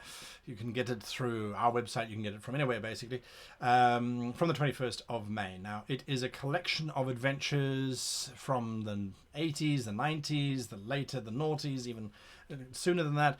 It has all been put together. And what it is, ostensibly, is it is an underwater-based series of adventures that you can use in your own campaign. So it's not fixed to one specific setting. It's not just for Eberron or just for Greyhawk or just for etc, etc. It is malleable. You can take it and you can use it and you can put it into any kind of space that you want. They are talking about naval combat. They're talking about this little town of Saltmarsh. They're looking at the adventures. There is so much to unpack in this, I think it's like 250-page book that they are releasing. It's very, very exciting. It's very, very cool. I've been working with Dungeons & Dragons now for the past couple months, getting this ready so that on the 25th of May, we can broadcast this show. Now, why the strange time period? Why 1 o'clock on a Saturday? That is because this show, as with most of my shows, but unique to Dungeons & Dragons, this show is designed specifically for the GMT viewers. So we're looking at Europe. We're looking at you. We want Europe to have an 8 o'clock show that they can watch and engage with without having to wake up at 3 o'clock in the morning to try and catch things. So it is a show designed, it's got so many cool people in it that we put together. I can't reveal the names just yet. That's the next step of revelations that will be coming through. But some people you've seen before, some people you have not. We've got people from all over the globe who are participating in this thing. It is going to be so much fun. It really is. And I am so looking forward to running it. And hopefully you will look forward to watching it. Now, we are also going to be doing a campaign breakdown video series. So on my channel, before every live show that goes out on Saturdays, I will be doing a planning session. What do I plan for the adventure? How do I take the book with the prescribed adventures in it? How do I modify those? How do I adjust those? And how do I incorporate them and make the adventure happen? And of course, then also I will be reviewing, well, that's what was planned. This is actually what's happening. So yes, that is what we're going through. And once again, Restream has broken. So there we go. But anyway, yeah, so that is what's going to be happening. Ghosts of Salt Marsh. I think it is going to be a lot of fun. And underwater it's a whole new world.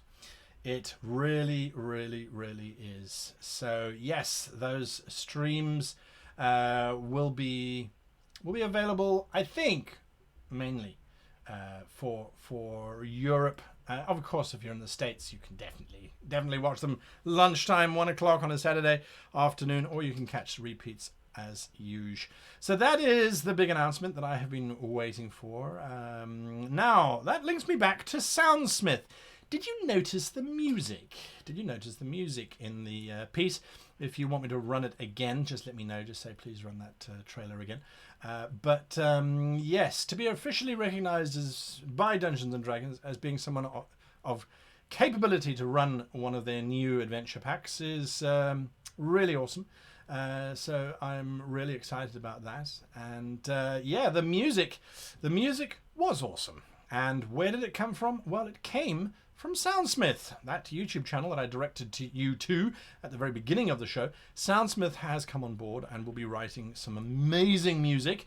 That was something that they kind of put together for us, and I said, oh, I've got this trailer, and the way that we work with Soundsmith, the way that I work, because of my television background, was like, well, we need the music to be able to do this, and it must do that, and it has to have those kinds of sounds and stuff. So they put that together for us very quickly. That's the theme that we're working on for the villain, the master villain of the entire show, the nemesis of Ghosts of Salt Marsh. So, yeah, run it again at the closeout of the stream. That's a good idea, Technophobe. I'll do that. Diablo Bob, yes, another. We will make this available on YouTube as well if you want to have a look, if you want to share. And then, yes, we will let you know closer to beforehand. I have asked them if I can do a review of Ghosts of Salt Marsh, actual adventure book, where I'll take you through the contents of the book, unpacking it as necessary. A lot of these adventures have already been unpacked before because, as I said, they have been released before, but never in the context of how they have put the whole thing together. And there is so much here. We're going to be running 12 episodes of Ghosts of Salt Marsh unless we get renewed for a second season. So share, make sure everybody watches if you please.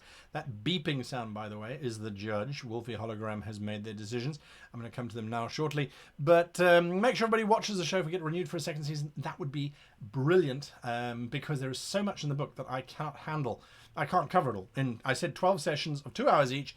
There's not enough time to even handle 2 or 3 of these adventures, and there are 7 or 8 in the book, as well as there's so much more that they put in there.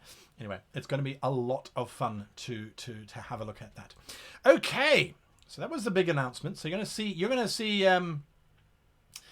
to see basically a lot more underwater stuff. This is the background that we've made for it, which I'm quite appreciative of. Dead Aussie Gamer has contributed significantly to that as a fan of the channel.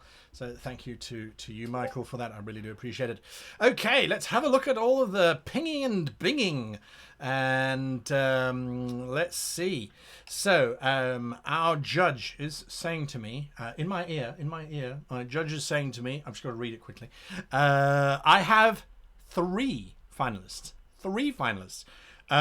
Judge, you don't have 3 prizes. You only have 2 prizes. So, or you only have 1, I suppose, for the stream. So, these are the 3 finalists, as selected by our judge. From Twitch, Diablo Bob's Cursed Chest, the Captain Opened. Ashley McCart from YouTube for Funny, Don't Make Your Sails Out of a Sea Monster's Favorite Food. And OST for Epic. It's not just a sunken ship, but it sets sail again at midnight. So, those are our 3 finalists. Diablo Bob, Ashley McCart, and OST. So congratulations to those 3 finalists and to everybody else who participated. I must admit, I think there were some lovely things that came through there. I think there are some absolutely lovely options that came through. For those of you that did not win, hugs, lots of hugs. But remember, there are no such things as losers. We are all winners here. I believe that is what losers say when they lose. But anyway, sorry, I'm being mean now. Okay, so Judge. The judge is saying, am I right in interpreting what you are saying? Wolfie Hologram, our judge. Am I right in what you said on Discord? Are we going to say, of our 3 finalists, there are 3 winners. Shadow is giving all 3 of you copies to Wonderdraft. That's amazing, dude. I think that's absolutely awesome. That is super cool, super wonderful, super kind of you.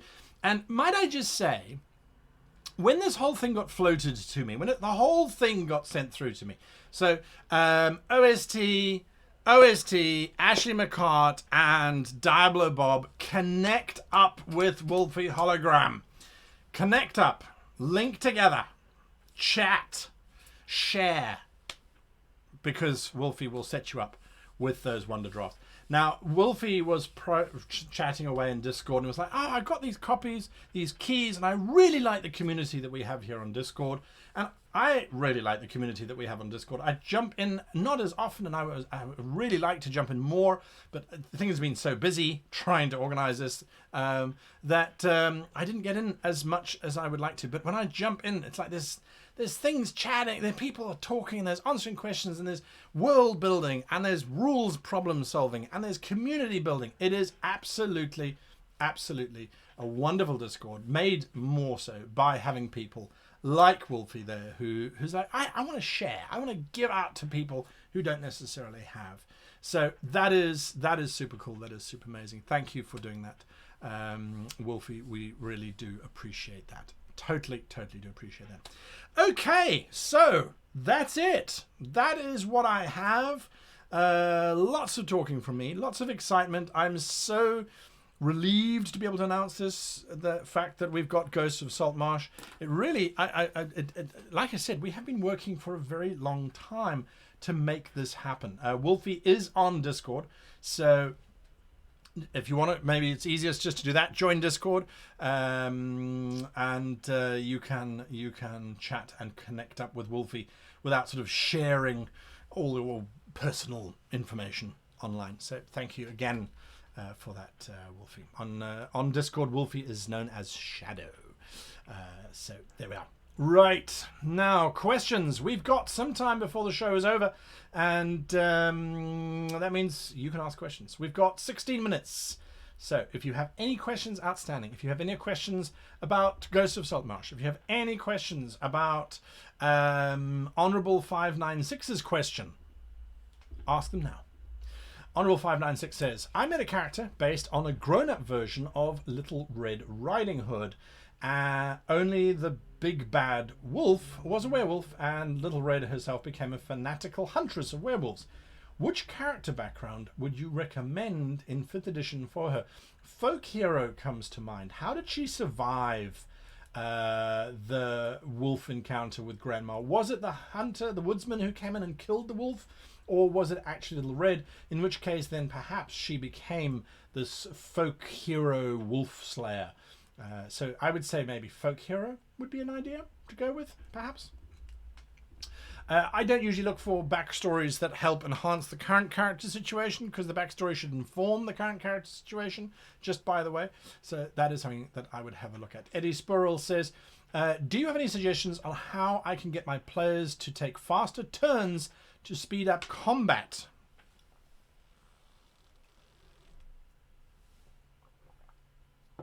Okay, next character. What are you doing?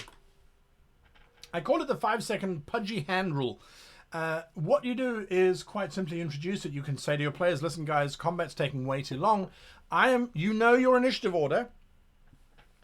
And if you don't know how to do a really cool initiative order thing, check out Game Master Vault on YouTube. He did an amazing thing on initiative trackers and stuff. Go look at his videos, Game Master's Vault there. But 5-second rule. I would say, guys, we're introducing a 5-second rule. When I come to you, you have 5 seconds to tell me what your character is doing. Not to describe what your character is doing, but to tell me what your character is doing. So what are you doing? I am attacking the orc with my sword. Great. How do you do that? Oh, I use a flourish, and I do this, and I jump off the wall, and I stab them down. Okay, great. That's what you're doing. What are you doing? Well, actually, nothing. You are deciding what you're doing. Next, what are you doing? So that is something that I have used in the past. It really trains your players to just be on the ball. There's no reason why they should be sitting and watching and waiting before they decide what they're doing. Sometimes it does happen, I admit it, and I have done it myself from time to time. But generally speaking, When you know that you're going to be on your toes, when you know you're going to be involved in the combat, you need to move forward. So there we go. Black Sun 388 says, what about the mental problems and disability you mentioned earlier? Look, role-playing someone with mental issues or with a mental disability of some kind is going to be tricky ground to begin with. You need to make sure that you are not making a mockery of the individual's plight, but that you are genuinely exploring it. And I think, to put it in perspective, there was a new show that Netflix just launched, the name of which escapes me. I think it's about someone who has a mental issue. It's a gay character story thing, and it's supposed to be looking at, pushing LGBTI issues forward, as well as people with mental disabilities and things. And there's always the risk that people who suffer from that are going to take insult by it because they see it as a mockery rather than as an exploration. It is a mockery when you're making fun of the situation rather than when you are genuinely exploring it. How would that benefit or improve or enhance your role-playing experience is always going to be the question that I bring it back to. So whether you're playing someone who is mentally disabled or who has, say, a mental condition, if it's something like they can't look at anyone in the eye, they're always sort of looking down, that's a cultural condition thing perhaps. So what does it add to the game? How does it make the game better? How does it make the game more interesting for you as a player? And how do you prevent it from slowing the game down? So those are things that I would look at. I would definitely look at those kinds of things without a doubt.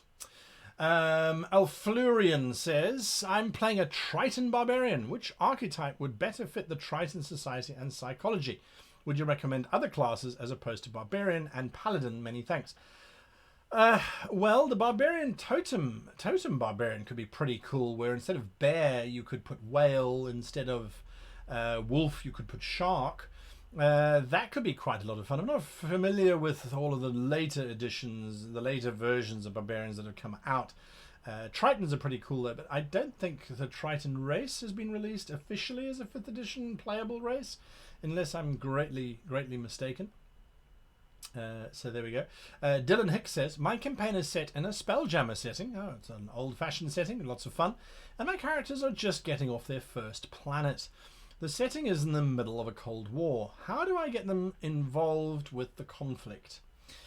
Cold Wars, by definition, don't have a lot of conflict. But I must admit, the first thing that comes to mind when I think Cold War, I think spies. I would have a spy join the crew or be rescued from a burning spelljammer, or, one of the vessels that has been set adrift. Make it mysterious, make it interesting from that perspective. Get them involved in smuggling a piece of, not microfilm, but it could be an arcane inscribed piece of paper that has a very specific message on it that's been written in magic, and the players can try and decipher it, and if they do, it can be something cryptic, like the name of something which they later on link through. So I would make it more a case of them discovering this Cold War rather than just sort of saying, well, there's a Cold War going on. That is something that I would look at. Luke Turley says, any advice for inspiring Star Wars RPG adventures or campaigns? Star Wars has been a bit of a ringer with the films coming out, some being successful, some not being so successful. The new Mandalorian series, which may or may not be coming out. Star Trek Discovery helped make sure that sort of did happen by proving that it's a viable market. Star Wars is always interesting. When you look at the eras of play, that makes it even more interesting. Do you go with Old Republic, where you've got lots of Jedi and Sith running around? Do you go with the sort of films? Do you go with later ones? So there's lots of options. There's lots of things to look at when it does come to those kinds of things, and it's definitely something to bear in mind. In terms of making it fun, and in terms of making it different, look at aspects that your players want to look at. Look at aspects that your players go, oh, that's super cool. I like that, or I like this, or something along those lines. Anyway, definitely something to think about. Star Wars can be a lot of fun. It can also be a lot of drudge if you've got a Jedi and the Jedi on the run. So try and avoid that. I have done a video, by the way, on Star Wars. So go and have a look at that. That actually came out. That came out before all of the movies. Wow. Well, not the original movies. Not anyway. You get the point. Right. Volo's Guide, says Zach Maples. Okie dokes. I'm going to go right now because I don't have that, and I think it's time. I think it's time that I did. Let's see. Volo's Guide D&D. Tomb of Annihilation comes up. Tomb of Annihilation, Volo's Guide to Monsters, Dungeons and Dragons Master Hard Copy, and nothing else. Well, I'm going to have to go and have a look and see what I can find. Of course, being in Japan, that does cause a problem. Anyway, we'll see what we can see. Right, so that's Volo's. I'll go and have a look at that. I'm very excited for The Mandalorian. Yes, I am too. I think it's going to be a lot of fun. Right, so Honourable 596 says, in my homebrew world that I'm creating, one of the quests the players will handle is that the great forest that separates the north and south of the continent is slowly embroiled in a civil war between the good druids, plant things and spirits, and evil druids, plant things and spirits. Do you have any advice for this? I think it's going to be a lot of fun, and what I would certainly make sure is that the way that the druids have handled things, the way that they've manipulated things, I would love to see how you manipulate the forest to making the forest become a monster in itself. Imagine if we've got trees that suddenly, not ents, but trees that suddenly start uprooting themselves and lifting other trees up as weaponry. I would definitely push it in the direction of what happens when druids go psychopathic. You've got deer suddenly impaling bears and rhinoceroses becoming carnivorous. I would throw nature on its head. I would have a lot of fun with that. Sylvanus Windrother says, I'm a DM with a group where one of the players don't want to deal with pedophilic themes at all. However, the adventure we're doing is already including a pedophile character as the villain, I'm assuming. So, look, whenever it comes to sex, basically, sex, religion we don't care about in role-playing, politics we don't really care about in role-playing, so pretty much when it comes to sex, that's kind of the last space, I suppose, that seems to be sacred to role-players. A lot of role-players just don't want to have any kind of relationship, any kind of physical, any kind of sexually based material. You have to respect that. If people are not comfortable with that, then we don't need it. We don't have to include it. We don't need to have all of those bits and pieces involved. Why does the character have to be a pedophile? Is that to showcase, that they have no regard for minors, that they are subversive, and then they corrupt the youth and those kinds of things? If that's the case, there are other ways of demonstrating that as well. So if they're not, then I would suggest take it out. That's I think the easiest way of handling it. If someone's not comfortable, they're not comfortable, and I definitely do not believe that you should ever force someone to accept anything in any kind of sexual space whatsoever. If you want to run something that's got a lot more of these sort of adult themes in it, form a new group, a different group that handles that kind of thing. But I say that for anything. So if you've got a group and they don't want to look at being a merchant because they don't want to do finances, have a different group where you've got 2 or 3 players who sit there working out the profit margins on a 31-gallon barrel of ale or whiskey or whatever the case might be. That's my suggestion there. Let's see, Coercion Maxim wins. Beside a challenge rating, how do you recommend balancing the pace of the story? There are a couple videos that I have done on pacing in terms of challenge. Well, not really challenge rating. I wouldn't say. You got a two-part question there. Pacing is one thing, balance is another. I don't look at challenge ratings. I don't believe that challenge ratings work. Challenge ratings are a great idea in terms of establishing that this is a higher level monster than that one because it has a higher challenge rating. But in terms of, well, a challenge rating 5 can take on 5 level 5 party members is rubbish. The 5 party members will slay that 5 beast in a heartbeat. It's an attack economy, not anything else. So that's definitely something to have a look at. In terms of pacing, I've done videos, and I'm not going to go through it because it's quite a complicated subject to go through. So there are videos on pacing.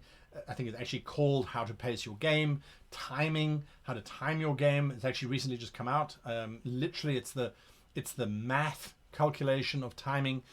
So something to bear in mind there. Kate Uncharn again. Another question. Kate, lots of questions. I love it. Sorry, Hero Metzler, I missed you.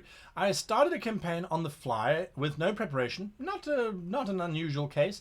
And I'm curious as to how I can transfer my players to the same general setting, but one that I have a map for. It is set in Rome. And they are gladiators, I'm assuming, is the remainder of that sentence. So how can you transfer the setting? Unless you specifically stated that they were already in Rome and that you have established very specific locations, either just introduce it slowly, and you could say, well, you notice that the Colosseum is being torn down by a bunch of golems and is being repositioned over there because it fits better on my map. You can go that kind of route if you like. You could go more along the lines of that there is a catastrophe. The players shift from the one world into a new world, which is similar but slightly different. There are some ways that you can do it. There are other ways where I think just being honest with the players and saying, look, guys, I didn't have a plan. I now have a plan, which I think is going to be super cool. It's the same space, but there's a few tweaks. And then go that way. That's definitely something to think about. All right, so Stranger, you get. I'm going to give you. You know what? I'm going to give you 200 experience points. Other people probably realized it, but you mentioned it. So Stranger says, and the barrels of liquor return. Nice circle back there. That is something that I call seeding. Now, when I was talking about the barrels of liquor, it was simply hinting that I was working how much a barrel of rum costs for a ship per barrel. 6 gold and 2 silver per barrel for a barrel of rum, which is a gallon of rum, which will keep sailors happy for about a month, roughly, give or take. So having said that, though, it is a useful trick or technique technique. Once you've mentioned something earlier on, if you can figure out a way of tying back to what you mentioned before, it feels as if everything has been planned in a very cunning kind of way. Anyway, that was just a little moment for a demonstration of seeding. If you don't know what seeding is, have a look at some of my videos on seeding. Daduta asks a question. Thoughts on stories that take place in dream worlds, layers of reality? Similar to Twin Peaks or The Wizard of Oz. Yes, my thoughts on that. It can be a lot of fun. There's a section where we talk about dreams in the book and how to deal with the future and people who can see the future and can have these vivid dreams where they supposedly learn about the future. There's all that kind of stuff that comes through. And it's definitely something to look at. Be vague. Don't necessarily go with specifics. If it is a different reality altogether, well, that's a different dimension, and that's a whole lot of fun. So there is definitely something to look at on that. I think there's much more to it than that. We can rework that in next week's videos when we ask those questions again, if you please. All right, so we've come to the end of the show. There are so many more questions. But we have come to the end of the show. It has crept up on me like the beginning of the show, as a matter of fact. I was all ready for the show. Everything had been prepped and loaded, and then suddenly time went along. Dead Aussie Gamer remains undefeated as our monster boss of today's show. So, Dead Aussie Gamer, well done to you, sir, for hanging on there, for taking some wounds. But until next week, Friday, you get a long rest, so you'll be fully recovered when we return to try and be defeated by everybody else in the stream. For those of you that have remained in the stream for the entire show, I really do appreciate it. I truly do appreciate your support. It has been great spending time with you. I mean, it has gone by so quickly. I'm over time. It's really cool. Mukil Damar, I would just say to you, go and watch this week's episode of Catastrophe, which came out on the channel, which deals with catastrophes. Anyway, until then, thank you for your questions. Thank you for your time. Thank you. I will see you again next week, Friday, same time, same place. Next week, Monday at 6 p.m. Pacific time is the Broken World Chronicles. If you haven't joined us for that before, it is a shattered broken world that the players have to jump hoops through. We're having a lot of fun there with Dead Aussie Gamer and Freddie and Kai. Lots of fun there. Anyway, I'm going to play out with that teaser once again as per your request, and then I'm going to make it available for people who want to have a look at it on YouTube. Again, thank you to Wolfie Hologram for those amazing giveaways. I really cannot thank you enough for supporting the community and for supporting the channel, to each of you. Anyway, until next time, I wish you all the happiest of gaming.